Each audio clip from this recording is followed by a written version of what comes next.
Well, welcome into a very exciting episode of The Scene. I'm your host, Bubba Startz, and with me today, a singer, songwriter, and social media influencer, Anna Storm. Anna, welcome to the show. Thank you. It's great to be here.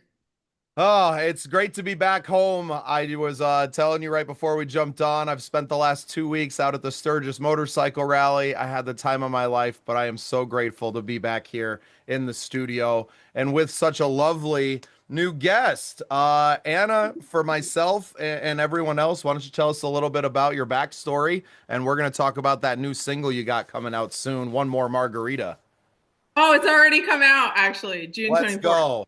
But anyways, a little bit about me is I am I am like a pop artist. I'm like a hybrid artist, I would say. Like my music blends like a lot of different genres, which I think is typical of like my generation because I'm Gen Z. Like we're always kind of like finding ways to like remix culture. So like I'm very inspired by like the 2000s, as you can tell by my aesthetic. And like I love hip hop, I love pop music. I like EDM and I blend those all kind of together in my music. So it really like I try to really hit a lot of genres when I'm making a song. Like there's a lot of influence from various genres. I have two songs in mind, Confident and Versace Shade are both on Lizzo's reality show Watch Out for the Big Girls, as well as I have my song Confidence on the Real Housewives of Dubai. So I have some TV placements there.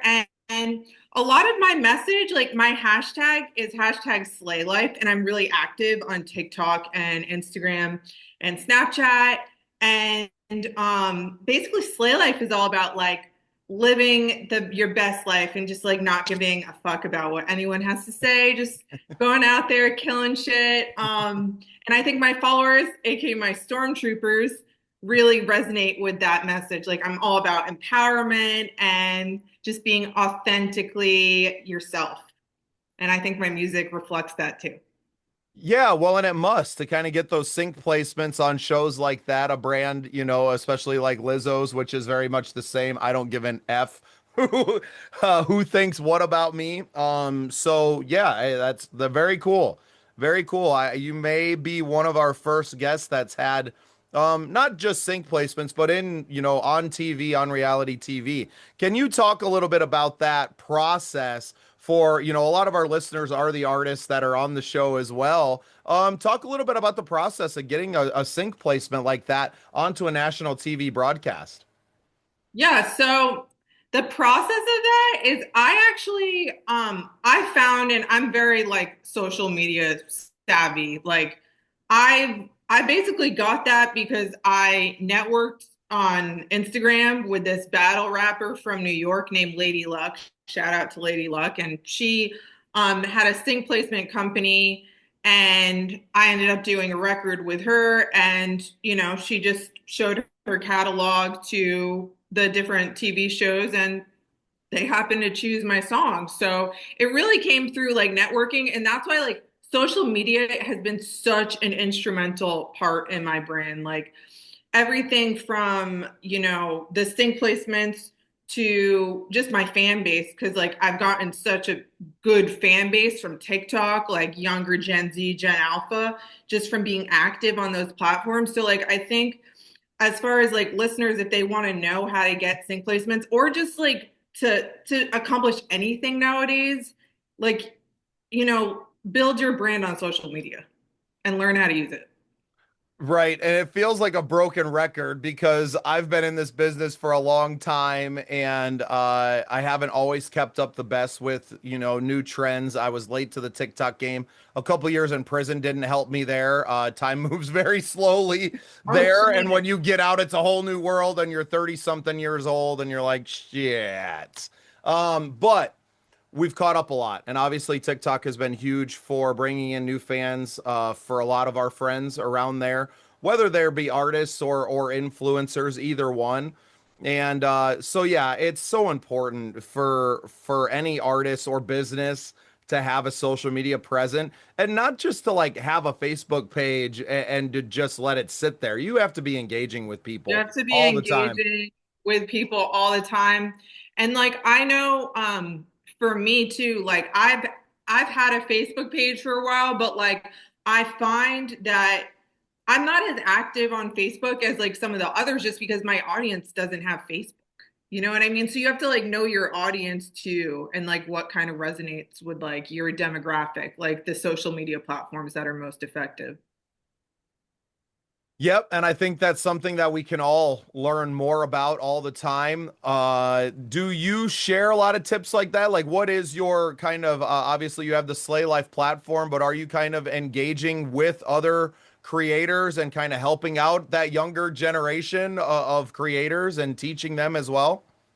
I would say I'm teaching them how to make content because they know, but I would say that like a lot of them, like I did a show in Florida. I have an upcoming show in Houston, and all the fan base is basically from TikTok, and they're all like, 12 through like 16, and they just resonate with my content because I feel like they really get me and like look at me as the voice of like their generation. Like I get like the struggles they're going through. I get their slang. I get the trends. Like, and I'm really like, a couple of them have told me that like they want to be just like me when they like grow up. So, I think it's just people like they're looking for like role models. And, we don't have like, music videos on MTV and stuff. So they're on TikTok. So how they're introduced to stuff is like through these platforms, and they resonate with certain people and they don't with others, I think it's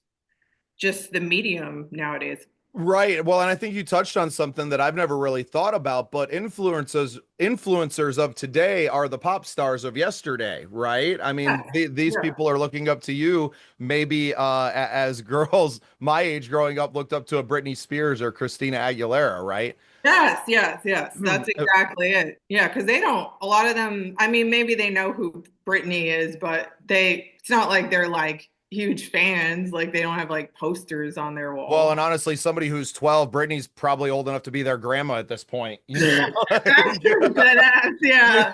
You know? I love Brittany. She's one of my Yeah. Well, ones. you talk about someone who's always kind of done her own thing and somebody who grew up in such a crazy life, right? That early Mickey Mouse days. I mean, from the time that you are, some of your fans' age, they were 10, 12 years old out there performing in this show and living a completely different lifestyle than Yeah. anyone had before or really has since then. Just a changing world. I feel so old some days, and yet I feel like I still have a lot to offer to this generation, and a lot in the way that you said. They're looking for role models. They're looking for people to show them kind of how to do that and trusted people they can trust. And not because someone has told them to trust this person, but because that person shows up on their feed every day and they build a relationship with them Yeah. like that.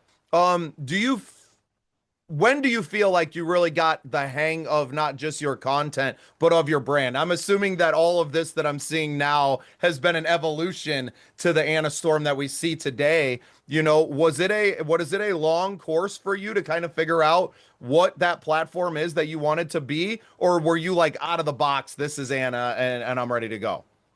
You know, I think like before I ended up just kind of coming, even releasing music or even working on music or even really doing anything, like I kind of had a vague idea of like I wanted to stand out and I'm like, there's so many singers. There's so many singers. I didn't want to just be another singer. I wanted to like have an edge. I wanted to be relatable, but like still aspirational, and I just didn't want to be another singer, because it's just overpopulated. So I was like, what I kind of thought to myself, like, what makes me unique? What can I amplify in my personality that will resonate as like an entertainment brand? And I feel like I've been good at like adapting, to like the trends and kind of like fitting my personality around those trends. So it's been kind of like a work in motion progress. Right. Well, and you've mentioned trends a couple of times. So you're trying, you're obviously investing time into staying current, but also staying true to yourself and the brand that you've spent so much time building.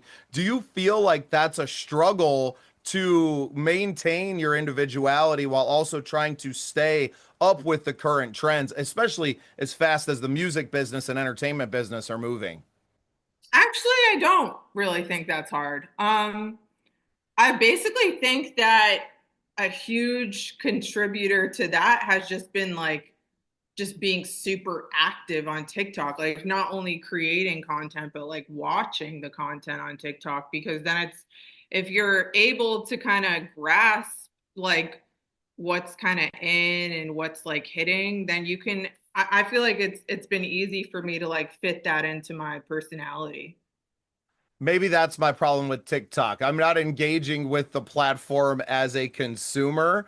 Yeah. And I'm not necessarily trying to do that. What we're trying to grow with our podcast and our networks is really something different. We're trying to kick off podcasters and they can figure out how to get famous on their own. Yeah. Really focusing in on the content side of it, right? This is how you make content. This is how you produce records. This is how you produce podcasts. It's really not that hard, but a lot of people just need a little bit of handholding in that early stage. And then what to see what some of our, some of our friends, it's hard to call anyone a client, but to see what they've done with it, right? Like Yeah. here's how you make a podcast and this is how you kind of do a social media profile. And now what you build out of that brand is all up to you.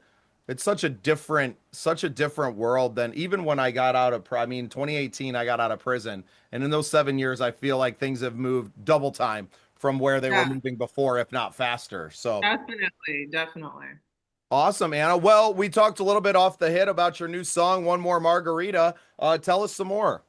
Yeah, so it's like my new summer banger. It's like a blend of pop, rap, and EDM. And like there's been some websites and blogs that have written about it saying that it like offers like nostalgia with like a tinge of something new. Like it's giving like 2000s, 2010s club vibes, but like mixed with today. And they just like, there's just a lot of genre blending in it and it's really bold. And a lot of, I mean, all my fans have been liking it. And it's just a party anthem. I think like, yeah, there's a lot of good lines in there. Like this island time ain't really slow speed. I mix my lines with Patron and codeine. I don't know. You, That's my Anna, you writing. like to party, girl. I do. I'm Slaylife. Period. I do Uh, like to party. Yeah, how fun. Well, the song sounds fantastic. We have another show we call Love Noise, which is actually a review show. So we'll ask you to send us an MP3 if you'd like us to do the same and write about it in Period. our blog as well and give you some more promo and say some nice things about you. Anna, tell everyone where they can find you before I let you go. Y'all can find me on TikTok and Instagram at It's Anna Storm, ITS Anna Storm. You can find me on Spotify, Anna Storm, Facebook, facebook.com/Anna Storm Slay Life, and Snapchat ST0RMYYY Stormy. And yeah, thank you. Slay Life. Thank you for having me on. Well, I can't wait to slay life with you, Anna. I'm looking forward to hearing the song, and I want to thank you so much for being a part of the scene. Thank you so much for having me.